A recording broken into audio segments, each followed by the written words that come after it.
Santos TV apresenta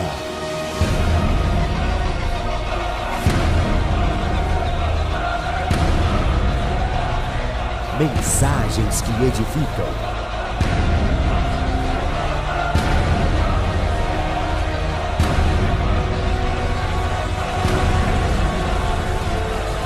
Com o apóstolo Paulo Ribeiro.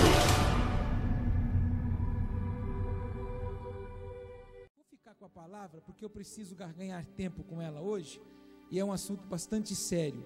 Nós vamos falar hoje a segunda ministração da série Quebrando Cárceres da Alma, destruindo esses cárceres.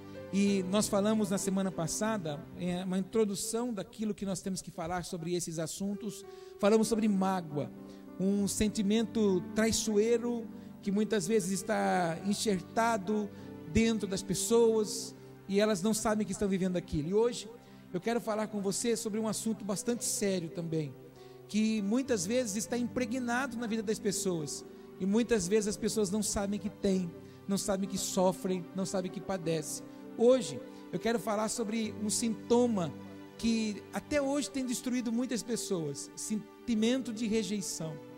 Você sabe que a rejeição, ela pode ser de várias formas. Eu posso rejeitar uma pessoa com a minha fala, com o meu olhar, com a minha atitude. Mas existem rejeições que as pessoas às vezes nem sabem que está vivendo e sofrendo na sua vida, porque ela viveu isso intrauterino. Foi uma rejeição lá dentro. E ela carrega hoje sentimentos e sintomas na sua vida que ela não sabe. Ela não pediu aquilo, ela não viveu aquilo. Mas por causa da gestação, ela recebeu isso no ventre. Quando não, ela recebeu já quando nasceu, ou por aquilo que conviveu, situações que surgiram. E às vezes, muitas pessoas, por viverem nessa situação, elas se enclausuram, e diversas áreas da sua vida não caminham, não fluem, ficam aprisionadas, ficam enrijecidas, elas não têm rigidez. Constantemente ela tem que guerrear contra aquilo. E existem muitas pessoas que começam a caminhar com o Senhor e elas vão com desejo de querer avançar, e elas começam, mas quando vem uma situação que faz trazer lembrança daquilo, e se tem um problema sério nosso, é que nós não sabemos muitas vezes lidar com as feridas da nossa vida. Eu até falava isso com uma pessoa que eu atendi hoje à tarde, que para que toda ferida seja sarada, não é simplesmente a gente maquiar ela, passar um remedinho. Muitas vezes a gente tem que pegar e tirar aquela casca, aquela crosta que foi criada em cima, e colocar algum remédio lá naquele lugar, para que todo aquele pus possa na verdade ser tirado, para que a cura possa vir. E lamentavelmente nós temos muitas pessoas que desceram as águas do batismo, que assumiram o Senhor na sua vida, mas algumas áreas da sua vida não mudam, não alteram.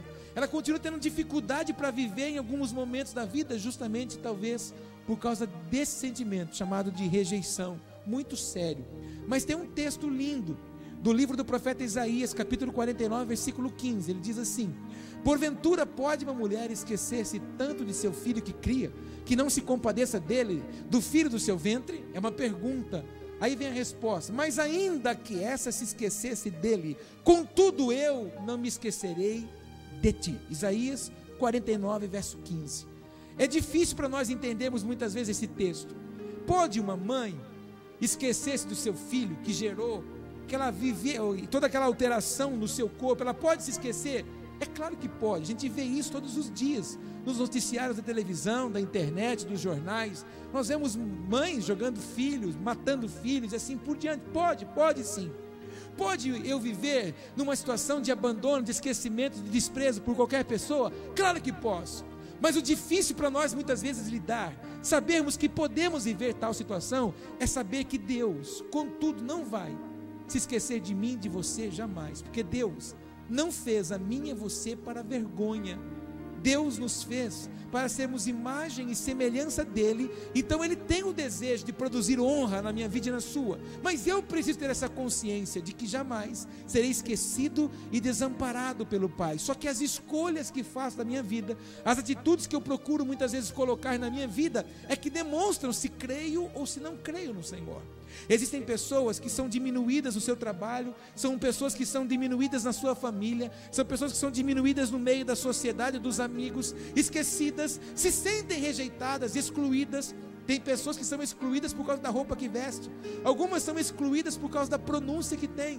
Nós que moramos no interior, temos essa dificuldade de falar meio caipirês, a gente puxa muito arrastado o R, e tem pessoas que menosprezam a gente por causa disso, e existem pessoas que, porque não tem essa área da rejeição ainda tratada na sua vida, sofre, padece, faz com que áreas da sua vida seja diminuída, porque ela acaba se esquecendo que Deus jamais vai se esquecer de mim, de você. Então, talvez você não tenha esse problema de rejeição, mas por favor, se um dia você viver uma situação de humilhação, de fracasso, de vergonha, pessoas lá abandonarem você, humilharem você, não importa o que pensam de você, importa que você precisa saber que Deus jamais abandonará você, porque Ele não te fez para vergonha, Ele te fez para dupla honra. Diga isso comigo: Deus não me fez para vergonha. Diga: Deus me fez para dupla honra. E eu já falo isso constantemente aqui nessa igreja, falo isso em todas as ministrações que faço de cura, dizendo que o grande problema nosso é este: nós mencionamos alguns textos da Bíblia, mas não temos entendimento do que pronunciamos. Quando nós falamos que Deus tem para mim e para você dupla honra, não se esqueça que o texto nos ensina: para cada dia de vergonha haverá para mim e para você dupla honra. Mas para que a dupla honra venha, eu preciso saber passar, encarar e viver todo o ciclo de vergonha que vai vir. Para que a honra venha, a vergonha, a humilhação, o fracasso tem que vir. Na verdade, a gente olha o fracasso e se condena: fracassei. A gente olha a humilhação e fala: puxa, fui humilhado, meu Deus, como é que pode isso? A gente nunca olha para o problema adverso como uma plataforma de Deus para nos impulsionar para lugares maiores. Eu tinha dificuldade de entender assim na minha vida. Quando eu comecei a olhar as dificuldades que eu vivi nesses 11 anos desse ministério, nos 5, 6 primeiros anos foram muito difíceis. Eu olhava para a situação e às vezes não entendia, mas hoje eu compreendo que se aquela plataforma não tivesse sido criada, aquela situação não tivesse sido gerada, Deus não poderia ter dado coisas, liberado coisas, instruído coisas para a minha vida, porque eu não suportaria. Deus está nos aprimorando para revelar tesouros escondidos em nome de Jesus. Diga para o teu irmão: Deus está te preparando para revelar coisas escondidas. E hoje eu atendi uma pessoa de uma outra cidade, um pastor, e eu falava isso para ele, e coisas que eu já contei para vocês aqui. Todos nós olhamos para a vida do Moisés, e eu não sei você, mas eu olho para a vida do Moisés e eu falo: uau, como eu queria ter vivido o que esse cara viveu. Meu Deus do céu, você já imaginou Deus falar para você? Eu vou contar até 3, você fala seu nome: 1, 2, 3. Uau, por que você está clamando para mim? Pega o que eu já te dei e toca nessas águas aí, eu te dei uma vara, toca. E o Moisés vai e toca. No que ele toca, ele não vê o corguinho, irmão, ele não vê o corgo da figueira, ele não vê o rio Jaú, irmão, ele vê o mar. Ele vê o mar parar com uma coluna de água e o povo passar, e ele ter o privilégio de passar no meio daquilo, por causa dele obedecer o Senhor em uma situação daquela. Não é tremendo isso? Eu acho isso tremendo. Quantos acham isso tremendo? Só que quando Deus foi cobrar Moisés, Ele cobrou Moisés duramente: porque você não me honrou, Moisés, deita aqui e morre. Por causa de uma coisinha. Algumas pessoas me falam isso: após como Deus foi ruim, só porque o cara não bateu na rocha e não falou. Mas Deus revelou coisa para Moisés que não revelou para ninguém. Deus falou coisa para Moisés que não falou para ninguém, e automaticamente isso é comigo, isso é com você. A gente olha a situação adversa e só consegue ver isso como o diabo agindo. Ou Deus tem o controle, ou Deus perdeu o controle. Eu creio que Deus tem o controle da minha vida. Então tudo que acontece tem a permissão dele. E se tem a permissão dele, ele sabe o que é melhor para mim. Se eu fosse você, eu contava isso para o teu irmão. Se Deus tem o controle, ele sabe o que é melhor para você. Por que você passa humilhação? Por que você passa vergonha? Por que você passa rejeição? Por que você passa desprezo? Para que Deus possa extrair o que tem aí dentro. Porque é muito fácil falar que é cristão quando tudo está conspirando a nosso favor. Mas o duro é ser cristão quando as pessoas te humilham. É duro ser cristão quando as pessoas destratam você, maltratam você. Nesta hora, você testemunha que você verdadeiramente é filho de Deus, porque a sua reação é a resposta daquilo que está dentro de você. E se você age como um cristão, você age verdadeiramente como Cristo agiria. E as situações adversas têm que vir para expelir o que há de ruim dentro de mim e de você. Quantos comigo? Aí há um outro texto. Veja a visão que Isaías tinha do Messias. 700 anos antes da vinda do Messias, o Isaías profetiza assim, Isaías capítulo 53, versículo 3. Ele era desprezado e o mais rejeitado entre os homens, homem de dores, e experimentado nos trabalhos, e como um de quem os homens escondiam o rosto. Era desprezado, e não fizemos dele caso algum. O Filho de Deus, o meu Salvador, o seu Salvador, o nosso Salvador, para a humanidade da época, ele foi rejeitado. Ele veio por causa dos judeus, e os judeus na verdade o rejeitaram. Por quê? Porque ele não veio como eles imaginavam que ele viesse. Os judeus, você já aprendeu isso aqui comigo, imaginavam que o rei, o Filho de Deus, viria num reino poderoso. Qual era a visão que eles tinham de um reinado poderoso? Davi e Salomão. Qual era a visão que eles tinham de um templo de um rei? O templo de Salomão, o templo que Davi, na verdade, pediu para que Salomão construísse, o tabernáculo de Davi. Eles mencionaram aquilo, eles tinham vislumbrado aquilo. E chega Jesus, nascido numa manjedoura, andando no meio das pessoas comuns, andando no meio dos pecadores, dizendo: eu sou o Filho de Deus. Eles simplesmente o rejeitaram. Quando alguns diziam: aí vem Jesus, não estavam com expectativa de que o milagre ia acontecer. Eles escondiam-se de Jesus, fugiam da face de Jesus, porque na verdade chamavam ele de um falso profeta desprezado. Se o Filho de Deus, o Salvador, meu e seu, foi desprezado, quantos menos eu e você vamos ser esquecidos, humilhados, escanteados. Mas ele me inspira, a vida de Cristo me inspira, porque mesmo sendo humilhado, mesmo sendo desprezado, ele não perdeu o alvo, ele não perdeu o foco. Qual era o foco que ele tinha? Salvar. Qual era o foco que ele tinha? A cruz. O que ele visualizava? A minha salvação, a sua salvação, a nossa salvação. Por mais que tentaram tirar dele o propósito, ele não perdeu o propósito. Eu te pergunto, as circunstâncias contrárias que vieram para cima da sua vida e da minha vida, quantas vezes já nos fez perder o foco? Quantas vezes já nos fez perder o propósito? Quantas vezes eu e você já nos sentimos fracos e já até duvidamos, ou quando não, fizemos as coisas para Deus mediante a situação que estávamos vivendo? Constantemente eu ouço as pessoas dizerem isso. Eu nem ia vir muito no culto hoje, mas depois eu achei melhor vir. A gente tem a mania de querer viver com Deus por causa daquilo que aconteceu na nossa vida. Se está tudo bom, a gente está fervendo com Deus, mas se não está bom, a gente relaxa com Deus. Se Jesus relaxasse por causa da situação que ele viveu, para que eu e você fôssemos alcançados, nós não estaríamos aqui. Diga comigo: misericórdia.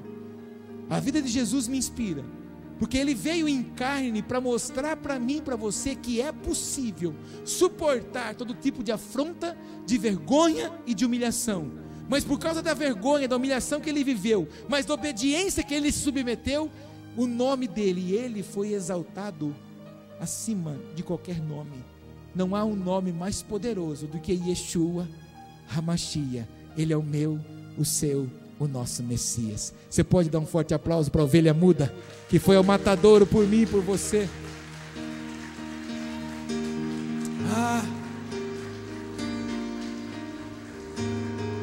Quando a gente consegue compreender o que ele fez, quando a gente consegue compreender o propósito que ele teve, ele não perdeu o propósito. Eu te pergunto: qual é o seu propósito? Qual é o meu propósito? Qual é o nosso propósito? Nosso propósito é tornar o nome do Senhor grande. O meu propósito, o seu propósito é tornar o nome do Senhor exaltado através de nós. Então, se nós falharmos, se nós recuarmos, se nós desanimarmos, se nós desistirmos, então o nome do Senhor não vai ser glorificado, e nós não podemos permitir isso. Então não vai ser uma rejeição, não vai ser um desprezo, não vai ser um descaso, não vai ser uma afronta, não vai ser uma perseguição, porque ele me inspira e ele me ensina que ele foi e ele venceu tudo isso debaixo de uma obediência, sabendo que havia um propósito do Pai. Diga isso comigo: propósito do Pai.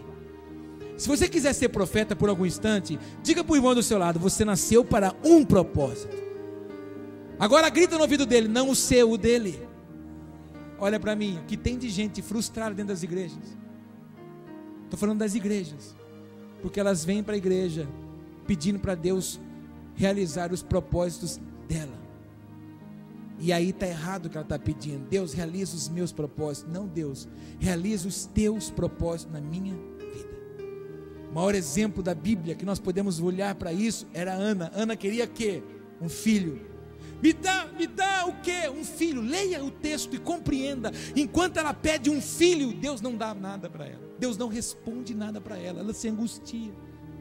Um determinado dia ela muda o propósito. Ela diz assim para o Senhor: se o Senhor me der um filho, eu vou dar ele para o serviço do Senhor. Ou seja, eu não quero mais um filho, eu quero agora um profeta. O Senhor disse: ah, bom, agora você entendeu que as coisas não são para você, você entendeu que as coisas não são para sua honra, as coisas são para minha honra, então pode deixar que vai ser. E foi, além de um tremendo de um profeta, foi um grande de um sacerdote.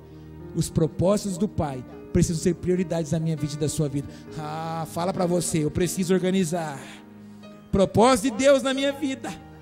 Alguém aqui está precisando ouvir isso. Alguém aqui hoje está precisando tomar essa decisão de você falar para Deus: Deus, pode realizar os teus propósitos na minha vida, e parar de botar cabresto em Deus. Deus não está aqui pronto para que eu e você coloque uma cordinha na cabeça dele e fale: é para cá agora. É eu e você que nos movemos pela ordem dele. Quando você entende isso que eu estou falando? Viva cada propósito que o Pai tem para a sua vida. Salmo 27:10. Porque quando meu pai e minha mãe me desampararem, o Senhor me recolherá.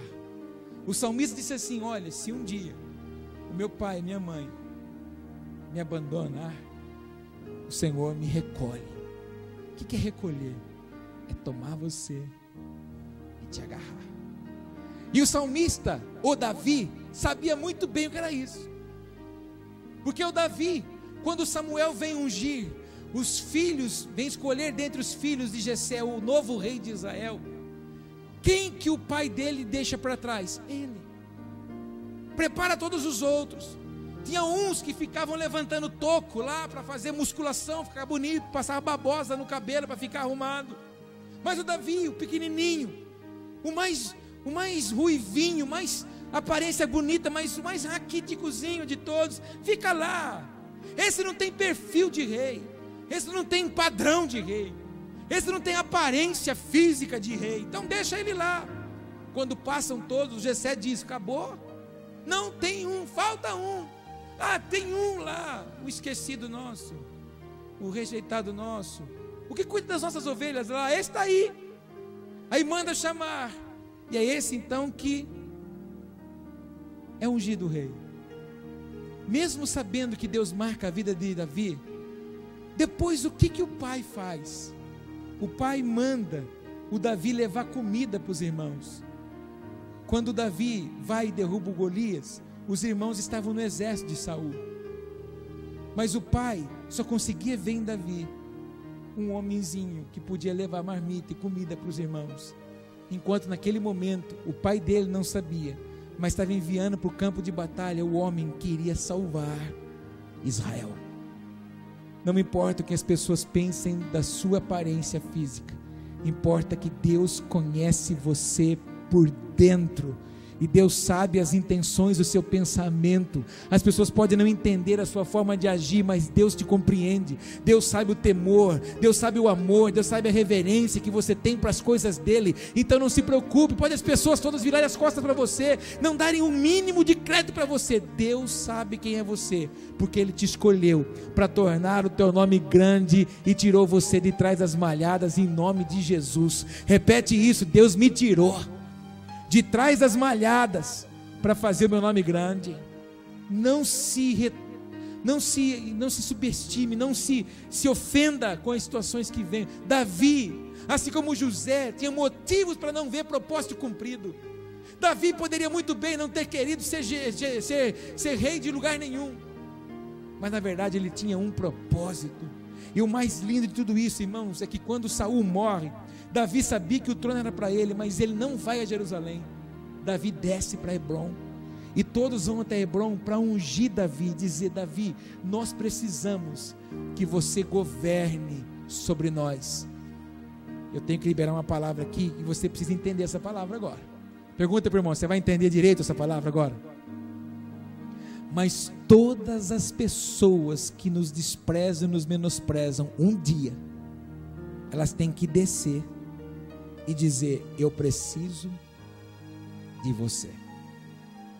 Para Davi tiveram que dizer isso: Davi, por favor, você precisa reinar sobre nós. Então todos os homens, todos aqueles anciãos de Israel e de Judá derramam azeite sobre a cabeça de Davi. Aí Davi sobe a Jerusalém para entrar, tomar aquela cidade de volta e começar a governar sobre o povo. Deus tem um princípio de honra para mim e para você quando nos submetemos à vontade dele. Quantos entendem isso? Então o que é rejeição? Abandono, desamparo, desprezo e exclusão. Então as pessoas que não conseguem lidar com abandono, com desamparo, com desprezo, com exclusão, elas têm uma tendência de criar um mundo dela, o cativeiro dela. Então quando ela cria o cativeiro dela, ela tem a crença dela. Além de ter a crença dela, ela tem a lógica dela. Além de ter a lógica dela, ela tem a verdade dela. E se você tocar na verdade dela, é a mesma coisa que você tocar num porco-espinho. Você já lidou com gente assim? Que ela foi fazer um comentário de uma coisa e a opinião dela, você sabe que está errada. E aí você foi colocar a sua opinião, ela veio com espinhos para cima de você. Por quê? O melhor mecanismo de defesa é o ataque. Toda pessoa ferida, ela reage com ataque. Além de reagir com ataque, ela se enclausura. Você conhece aquelas pessoas que se você contrariar ela fica emburrada, derruba, posso falar no português? Derruba um beiço e vira as costas e fica uns dias sem se falar. É gente com ferida. Gente que ainda não aprendeu a ter a imagem de Cristo, porque Cristo não ficava beiçudo. Você já imaginou se Jesus a cada vez que foi desprezado ficasse beiçudo? Não vou curar ninguém hoje porque eu estou magoado. Dá para imaginar um Cristo assim? Me responda, por favor. Então, quantos aqui são cristãos? E por que nós ficamos beiçudos? Porque nós ainda não aprendemos a tratar as feridas da nossa vida. É bonito falar que Deus é amor, é bonito falar que Cristo morreu na cruz, mas o que eu faço para Cristo ser estampado em mim? Porque Cristo teve que lutar com a sua natureza carnal. Cristo teve que lutar. Ele disse num certo momento para o Senhor: Pai, passa de mim esse cálice. Entre outras palavras, a natureza carnal não está suportando isso, mas todavia o seu propósito precisa se cumprir. Quantos compreendem o que eu estou falando? E aí aqueles que não conseguem lidar com isso podem apresentar essas seguintes características: pessoas que vivem com problema de rejeição, têm excesso ou perda de peso, ou perde ou ganha muito, tem sentimento de rejeição. Apóstolo, quer dizer então que você tem problema de rejeição? Por favor, né, irmão? Você sabe que isso é uma coisa crônica. Você está entendendo, né? Você é inteligentinho, não é, irmão? Glória a Deus. Tem pessoas que procuram algo para suprir. Pessoas que têm problema de rejeição, ela procura algum lugar. Qual é o mais visto hoje na sociedade? Vício. Droga, bebida, cigarro. É suprimento de uma carência. Todas as pessoas que sofreram perdas, rejeições, sentimentos que não foram resolvidos, ela precisa buscar alguma coisa que a faça ser suprida. Nós temos muito isso. Alguns vão nas compras. Tem gente que compra coisas que não precisa. Mas o que eu preciso comprar? Pelo menos eu tenho. Está precisando? Não estou precisando, pelo menos eu já tenho. Então isso na verdade é uma carência. É algo que precisa ser resolvido. Por quê, queridos? Entenda essa frase que eu vou te dizer. Tudo que é anormal é espiritual. Você pode repetir isso comigo? Tudo que é anormal é espiritual. Então para de enxergar as coisas de uma forma natural e lógica. No reino de Deus não existe lógica. No reino de Deus, para a nossa conta natural, 2 mais 2 é 4, mas no reino de Deus 2 mais 2 é 5, é diferente. Não existe lógica no reino. O que mais que pode trazer? Ela pode buscar também pela beleza. Nós não temos visto hoje as pessoas abandonando qualquer princípio, desde que o corpo dela seja bonito. Você percebeu que antigamente eram roupas que se vendia com imagens de pessoas com corpo sensual. Agora é remédio, refrigerante, tudo é com corpo escultural. Por quê?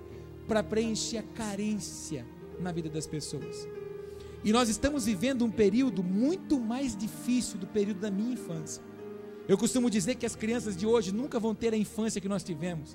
As crianças de hoje, por mais tecnologia que elas tenham, elas nunca vão ter o prazer, como nós tivemos, de bater pneu na rua, de jogar lesca. Não vão ter esse privilégio de brincar de carrinho de rolemã na rua, como nós tivemos, porque não tem mais condição. Não vão ter mais privilégio de brincar de carrinho, de caminhãozinho, como eu brinquei, que eram 2 latas de leite ninho furada com um arame e com areia dentro. Eu puxava, era o meu carro de marca com controle remoto, era o meu brinquedo. Mas hoje, os pais, porque não dão tempo para os seus filhos, dão coisas, estão abrindo roturas desse tamanho na vida dos teus filhos. Então o filho hoje precisa de carência, precisa do pai, da mãe perto, quer o carinho, quer o abraço, quer o colo. E a gente está correndo tanto com tantas coisas, e dá o quê? Dá um videogame, dá uma televisão no quarto, dá um celular melhor, vai trocando, vai dando coisas, e aquilo que eles precisam não é dado. Eu tenho pânico, tenho desespero quando eu olho para a nossa geração, que está sendo o futuro nosso, que está sendo construído hoje. A nossa adolescência, de 18 anos para baixo, eu estou apavorado, porque nós já estamos vendo o que está acontecendo com os de 20 hoje. A nossa geração que estamos gerando agora, de 18 anos para baixo, nós vamos ter problema sério com o emprego daqui para frente, não vão querer mais trabalhar, porque tudo está vindo plástico na mão dele. Eles pedem uma coisa, a gente vai dar. A gente perdeu os princípios, a gente está criando ruptura nos nossos filhos. Quantos entendem o que eu estou falando? É gravíssimo o que nós estamos vivendo. Quantos de vocês não tiveram que trabalhar duro para pagar as coisas? Eu me lembro, o telefone que nós temos na casa do meu pai e da minha mãe, fui eu e minha irmã que pagamos naquela época em que eu trabalhava o mês inteiro, Rafaela, e a minha irmã Sueli, que é advogada hoje, nós trabalhávamos os dois, o mês inteiro, para pegar os 2 pagamentos dos 2, para pagar a parcela do telefone. E hoje, os nossos filhos com 10, 12 anos, já têm os melhores telefones que tem no mercado. Eles não sabem quanto custa, e quem não sabe quanto custa, nunca dará valor por nada.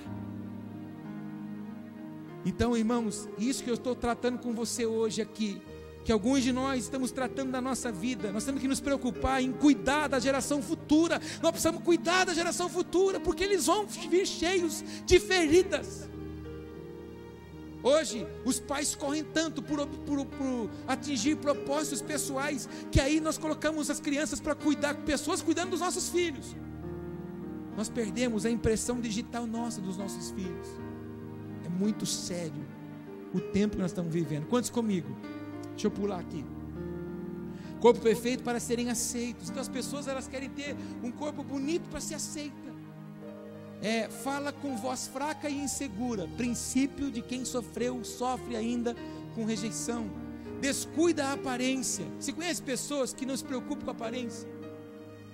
É claro que a gente não precisa ter paixão, loucura pelo corpo. Bendito seja Deus no céu e eu na terra. Não é isso que Deus está procurando. Mas tem gente que não se preocupa nem com a higiene. E isso é problema de rejeição. Anda encurvada. Existem pessoas que têm a mania de andar assim. Ela não tem coragem de olhar assim, porque aquilo que ela sofreu lá criou tanto problema na vida dela, que hoje ela só tem vontade de andar assim. Existem pessoas que você tem que falar para ela: levanta a cabeça. Por quê? Porque o sentimento oprime tanto que faz com que a estrutura física, ou seja, você já aprendeu isso aqui, o que tem dentro expele fora, o corpo reage. Quantos comigo? Fala para o teu irmão, segura na cadeira aí que tem bastante informação. Os cantos da boca ficam para baixo e os olhos não brilham. Você conhece gente que tem esse semblante assim? Você vê que ela está com aquele semblante caído, não tem mais brilho nos olhos. Isso acontece muito com pessoas que um dia se encontraram com o Senhor e negligenciaram sua vida com Ele. Você olha para essas pessoas, você vê o semblante dela foi desfeito, e os olhos dela não tem mais brilho, ela não tem mais vida. Olha para esse irmão do seu lado, vê como os olhos estão brilhando, como ele é bonito, olha para ele. Mas abandona o Senhor para você ver. E lamentavelmente, dentro das igrejas, existem muitas pessoas que estão assim ainda.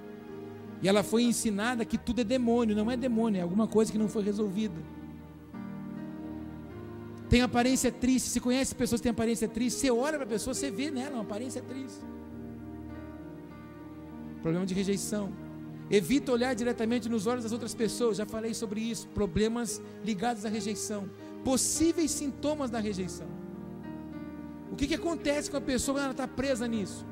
Falta de habilidade para tomar decisões. Tem gente que para tomar decisão para comprar um fogão é 6 meses.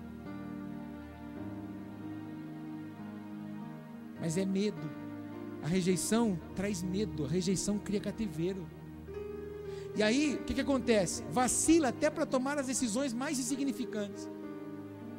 Até para atravessar a rua ela tem dificuldade. Teme começar coisas novas, mesmo lhe oferecendo ajuda. Meu irmão, minha irmã, olha. Não, Deus me livre. Isso não vai dar certo. Ela foi tão ferida, ela foi tão envergonhada, foi tão desprezada, que ela entende que a vida dela é aquele padrãozinho. Então, ela nunca está pronta para coisa nova. Por que a igreja de Jesus tem dificuldade para entender o novo de Deus? E Deus esclareceu na sua palavra que o vinho novo só vem sobre odres novos. Não pode vir vinho novo em odre velho. Então, para que Deus traga coisas novas na minha vida, o que é velho tem que ir embora. Eu preciso renovar. Eu preciso reciclar a minha vida constantemente. É igual no trabalho.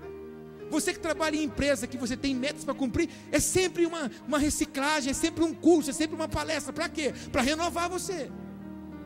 O seu óleo, o seu carro, você de quilômetros em quilômetros não tem que trocar o óleo dele, não tem que renovar. Para quê? Para que o motor produza, olha que aula técnica hoje, que o motor produza, atinja o objetivo dele, para qual ele foi preparado. A mesma coisa eu e você. Se nós ficarmos com aqueles sentimentozinhos todo o tempo, a gente aprendeu isso na semana passada sobre Romanos 12, tem que renovar o nosso entendimento para que a gente possa desfrutar do que é bom, agradável e perfeito. Se não renova, não desfruta do que é bom, do que é agradável e perfeito, só daquilo que eu criei para mim. Quantos comigo? Quando lhe pedem que ele faça algo, ele diz, não sei fazer. As pessoas que têm problema com rejeição, ela nunca deseja aprender.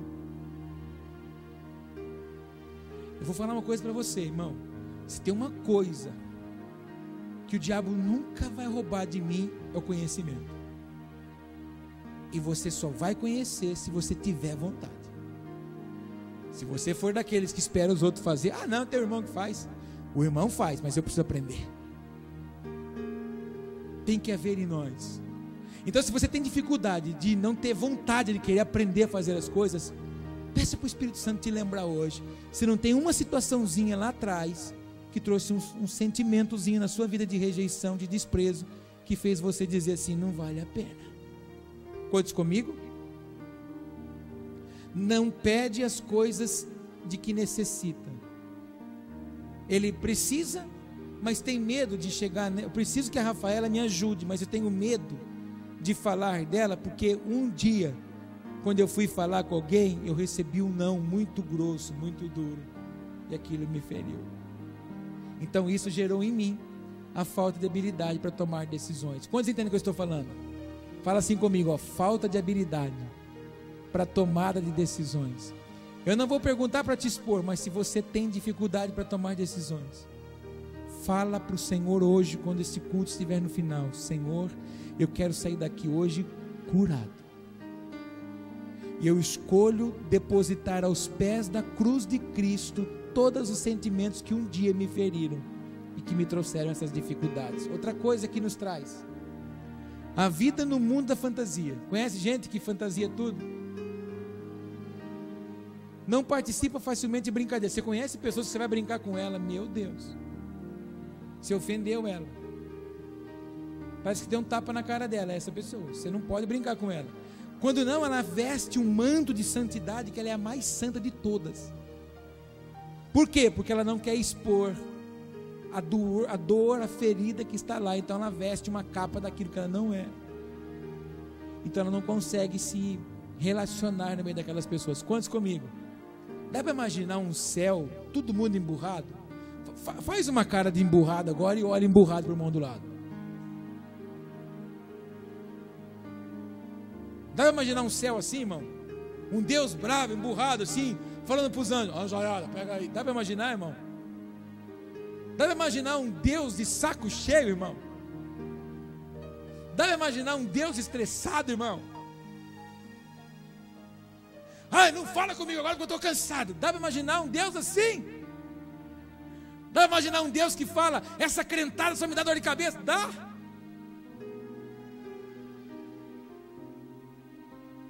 Não faz contatos com os outros. Qual o problema? Eu estou conversando com o irmão ali. Eu não veio falar comigo. Mas não veio, vai você. Mas é que eu cheguei primeiro. Quem muito justifica não gosta de se arrepender. Essa é uma frase que permeia lá na minha casa. Todas as vezes que eu vou falar com os meus filhos e eles: ô pai, eu falo: ô, como é que é? Já sei, pai, quem não justifica não gosta de se arrepender. Aqui na igreja eu fico só observando. De vez em quando eu vou conversar com o irmão, aí já começa a justificar. Eu falo: pronto. A nossa boca testemunha a nossa vida. Conta isso para o teu irmão. A sua boquinha testemunha a nossa vida. Você fez isso aqui? É que eu esqueci. Esqueceu porque não tinha valor. O que a gente esquece é porque não tem valor. É a mesma coisa, você vem no culto e esquecer a Bíblia. Significa que não tem valor. Não, aposto que eu corri muito. Não tem valor mesmo. Para de justificar. Você olhou para o seu marido hoje e você falou: eu amo. Não, mas é que você vai viver a minha vida. Não, é que você está justificando. Você não falou mesmo, não tem valor. Você já olhou para o teu filho hoje e falou: te amo, você é uma bênção na minha vida? Não, é que eu nem cheguei em casa ainda. Não tem valor. A gente só faz o que tem valor. E normalmente a gente gosta de fazer o que é nosso. Fala para o teu irmão: você deve ter se arrependido de ter vindo aqui hoje. Fala isso para ele. Você se arrependeu de vir aqui hoje. Tem medo de responder e fazer perguntas. Já falei sobre isso. Fica muito tempo sozinho, isolado. Chega em casa, a primeira coisa que faz não é sentar, se relacionar, conversar. É quarto. É cafofo. Aí vai justificar que tem coisa para fazer. Não, você não quer fazer, você não quer encarar. Não, é que eu tenho muita coisa para pensar. Não, você não quer expor as suas feridas. É isso que você não quer. Você não quer que ninguém te questione. Você não quer prestar conta para ninguém. Porque você acha que todas as pessoas que vão conversar com você, vão falar com você por interesse, por causa do predador que feriu você um dia. Então você acha que todo mundo é igual. Quantos comigo? Fica muito tempo diante da televisão ou lendo. Não, é porque eu preciso ser culto, eu preciso ler. Não, você está se escondendo mesmo. Ler é preciso, mas se relacionar é necessário. Deve imaginar um céu que não se relaciona? Deus todo dia está chamando a minha atenção e a sua, que Ele quer se relacionar conosco, amados. Na terra manifesta o reino.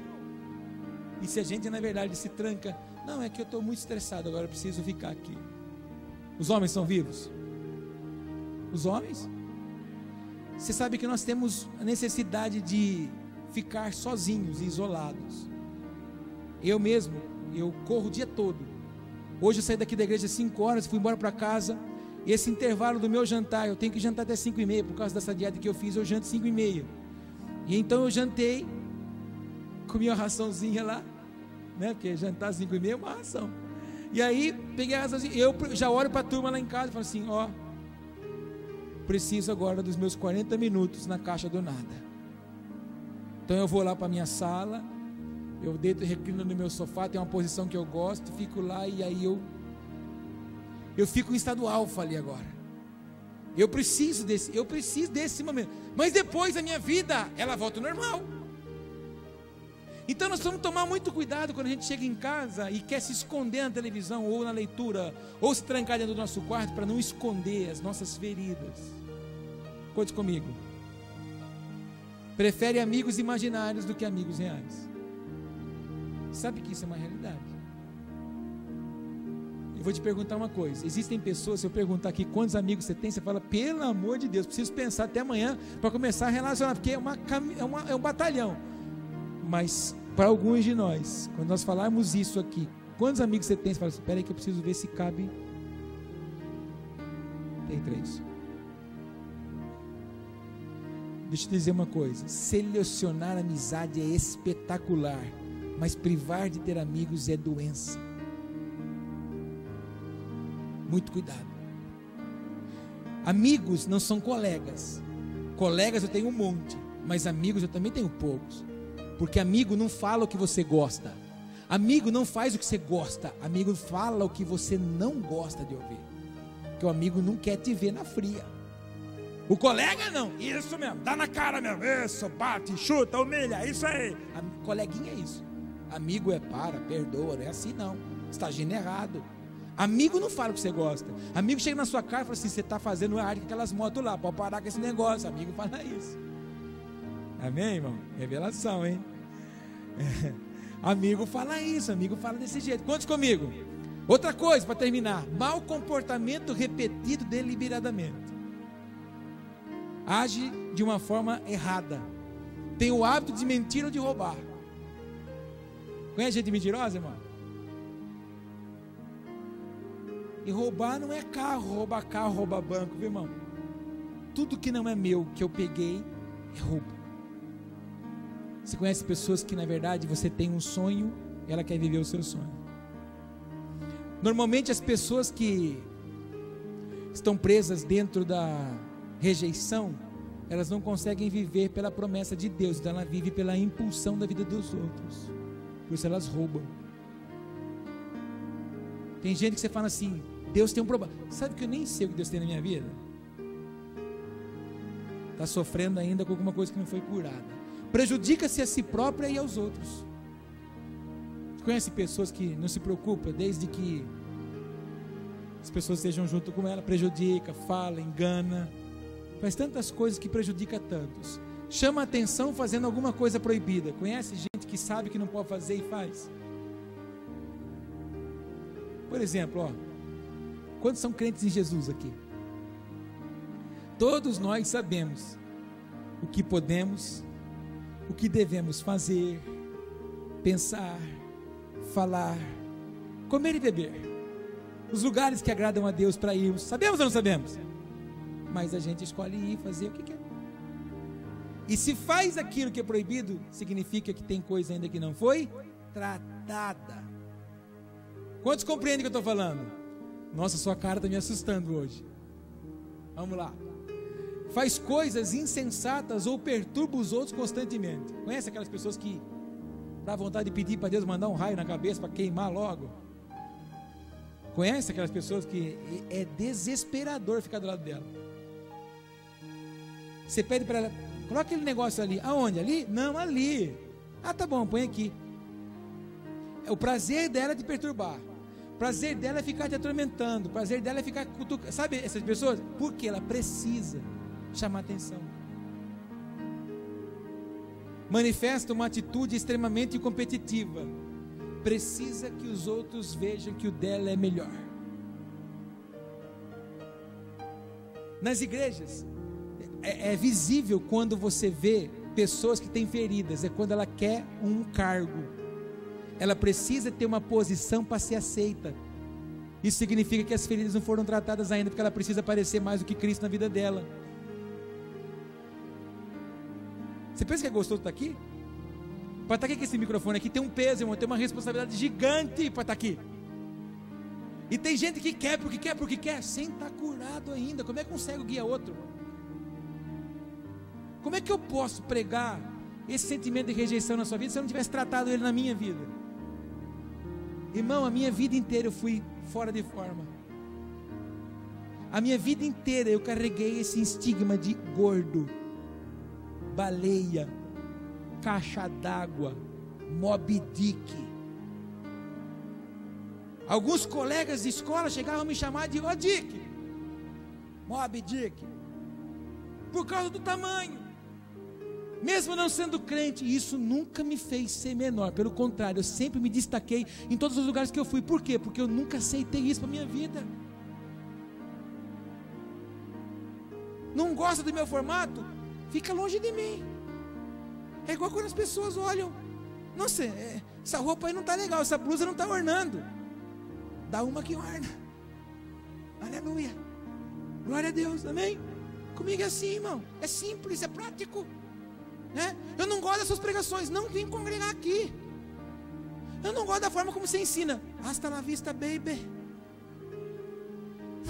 Não gosta, acabou. A minha esposa também. Eu tenho o privilégio de agora, domingo, comemorar 17 anos de casado. Ela foi uma mulher muito feliz, não vai achar outra igual. Mas, quando eu estava namorando ela, eu disse para ela: eu sou assim. Eu sou assim. Eu sou brincalhão, eu brinco bastante. Mas a hora que é para falar de sério, eu vou falar sério. E quando eu estou falando sério, não vem brincar comigo. Então eu sou assim. Quer assim? Quero. Aleluia. Leva para casa. Amém? Então para desse negócio, né? A gente tem que parar com essa mania. Então eu, por exemplo, eu não preciso mostrar. Eu ando hoje com um monte de apóstolos. Então outro dia eu fui convidado para pregar numa conferência. Então agora que eu fui convidado para pregar numa conferência, agora eu preciso competir para ver quem prega mais. Isso é mentalidade de gente imatura. Fala para o teu irmão: gente imatura. Quarto, para terminar esses dois tópicos: excessivo esforço para agradar. Você conhece pessoa que faz de tudo para agradar? Dentre uns, dá presentes das pessoas constantemente, na intenção de comprar o carinho e a amizade. Tem gente que faz de tudo para ser agradável. Você não quer ser minha amiga? Não quer ser meu amigo? Não. Você precisa ser meu amigo. Quando não, pega a vida da outra pessoa como referência, porque ela quer ser igual ela. Não porque ela é um exemplo de cristão, mas é porque ela quer ser o que a pessoa é. Muito sério isso. Repete isso comigo: muito sério isso. Outro sintoma: chora com facilidade. Chorar faz bem? Meu Deus. O ano que vem você vai em Israel comigo. E você vai chorar lá. E se chorar emagrecesse, eu tinha voltado com menos 50 quilos. Mas não emagrece. Mas chorar faz bem, porque o choro evita ferida. O que tem nas igrejas hoje, de muita gente que é forte. Não, eu sou forte.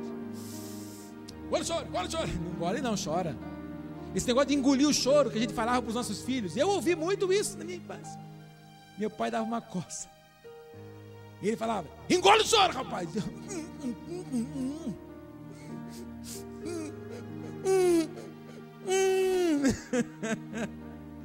Esse negócio de engolir o choro não é bom, porque gera ferida.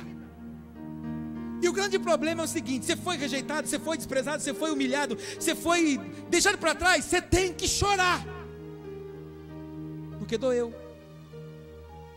O grande problema nosso é não chorar. Você tem que chorar, porque o choro é o símbolo de que doeu. E o problema nosso é querer dizer assim: não senti nada. Não, então vem cá, pega o seu dedinho aqui que eu vou pisar em cima dele. Vem cá, vem aqui, você não vai sentir nada, vem. Você é louco, apóstolo. Então, não doeu? Doeu, então você tem que fazer o quê? Chorar. O choro tira a dor, tira a ferida, tira aquilo que vai ficar encroado ali. Muitas pessoas viveram muitas situações na vida, e porque não viveram, eu sou forte, Deus me preparou para esse tempo. Tá. Você tem que chorar. Mas existem pessoas que choram, faz birras por causa de coisa pequena. Look at me, my friends. Lembra daquelas criancinhas ninhas que vão no mercado para comprar chambinho? E aí, meu pai, quando ia no mercado, ele entrava com a gente, e minha mãe falava assim: a mãe só tem o dinheiro para o feijão, para o arroz e para o açúcar, tudo de 5 quilos.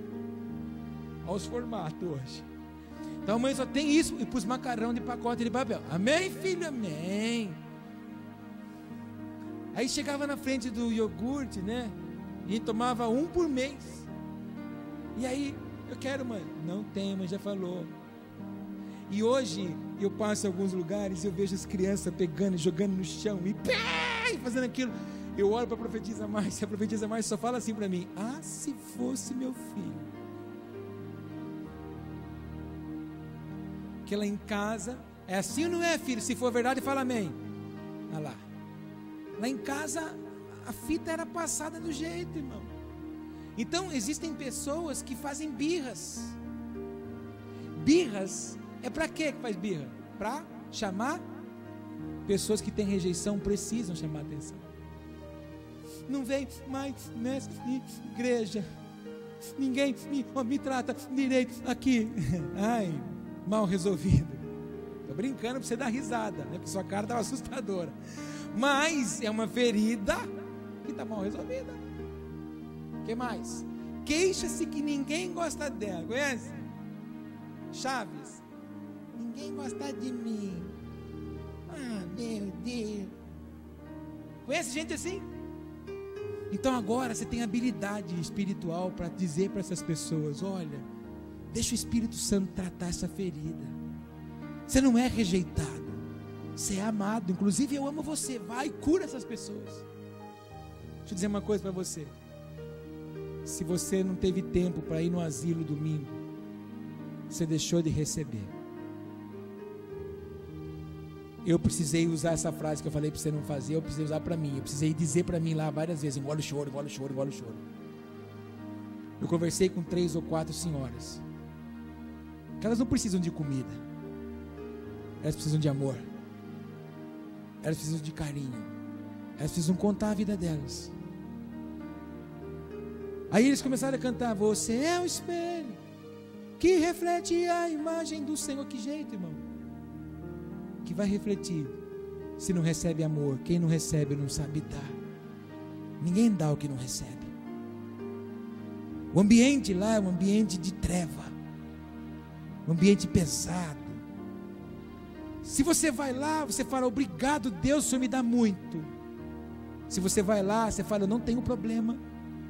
Se você vai lá, você fala: eu não tenho que parar mais para essas dorzinhas da minha vida. Eu não tenho que ficar parando mais para esses sentimentos medíocres da minha vida. Eu tenho que viver o que Deus tem para mim. É esse o entendimento que você tem lá dentro. Nós ficamos constrangidos com o que nós vimos lá. Idosos que têm filhos que nem sequer vão lá mais. Pode uma mãe esquecer-se do seu filho, mas o pior é um filho esquecer do seu pai. É complicado. Não dá mais tempo para ficar com essas coisinhas. E o último sentimento, sintoma, é medo de ficar sozinho. Conhece gente que tem medo de ficar sozinho? Gente que vê demônio em tudo. Ficou sozinho, o bicho, tem gente andando em cima do telhado. Sabe essas pessoas que têm medo? Eu já contei para você aqui uma vez. Quando você está na sua casa durante o dia e alguém fala assim para você: põe lixo na rua, você vai cantando Deus de milagres, e começa a cantar: creio que tu és a cura, e vai botar o lixo na rua, aleluia, e fica na calçada até cantando. Mas de noite, quando acabar o culto, se chegar na sua casa agora e falar assim para você: põe lixo na rua, você fala: ah, não, manda o Adams lá colocar o lixo na rua. Aí você pega o lixo na rua, você pega o lixo, você cata no gogozinho do saco do lixo. Eu creio que tu és a cura. A gente associa a treva, o roubo, o assalto com a noite e o dia. Você acha que Deus deixa de ser Deus de noite? Você acha que agora Deus está dormindo porque você está na rua? A gente tem essa mania de associar. Então a gente tem essa mania de ter medo de ficar sozinho. Aqui na igreja tem alguns irmãos que chegaram há pouco tempo, estão participando das aulas. E aí quando a gente está aqui na aula, de noite, aqui o nosso telhado não é zinco, a nossa telha é de alumínio. Por isso que esquenta. Mas ela dilata. Então a gente está fazendo aula aqui, de vez em quando ele começa, plá, plá.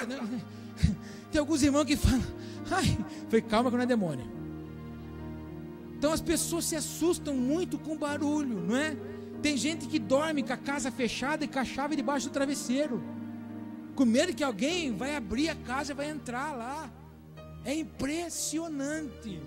É a mesma coisa, por exemplo, de que eu vou lavar o quintal da minha casa, toda segunda e quinta eu faço faxina lá na minha casa, no quintal. E aí às vezes eu estou lavando lá e tem um portãozinho social, eu lavo lá e eu esqueço de passar a chave nele. Sabe quando eu vou lembrar de passar a chave nele? No sábado. Então a quinta-feira, dia inteiro, a noite inteira, sexta-feira inteira, sexta-feira a noite toda, o portãozinho social está lá, só você fazer assim na tranca. Mas isso é um esquecimento meu. E quando eu me esqueço, Deus acampa os seus anjos com espada de fogo ali. Aqui ninguém vai entrar porque meus filhos esqueceu. Mas vai eu lavar lá e falar assim: não vou passar a chave aí porque o Senhor está aqui. Fica aí, anjaiada. Estou mandando. Chegar lá em casa não tem mais nada. Por quê? Porque isso é tentar. É a mesma coisa que a Bíblia diz: se você beber uma bebida mortífera, não te fará dano nenhum.